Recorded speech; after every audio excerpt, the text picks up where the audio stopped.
नाही आहे ना मजबूत आवाज आला तिथे.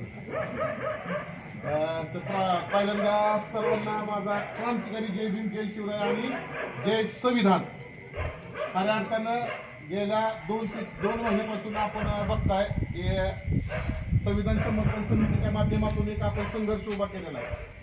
आणि संघर्ष उभा करायचं एकमेव कारण असं आहे की गेल्या 15 वर्षापासून फलटण कोरेगाव मतदार संघामध्ये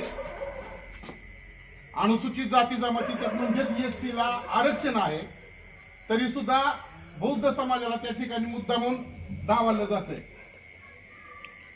डावलण्याची कारण हे आम्हाला गेल्या 15 वर्षापासून आजपर्यंत कळालेलं नाही की आम्हाला डावललं का जातंय.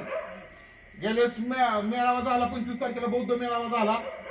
पावसात माझ्या आया बहिणी माझे भाव त्या ठिकाणी पावसाचा विचार न करता त्या ठिकाणी बसले होते. मेळावा पार पडला. 4 तास लोक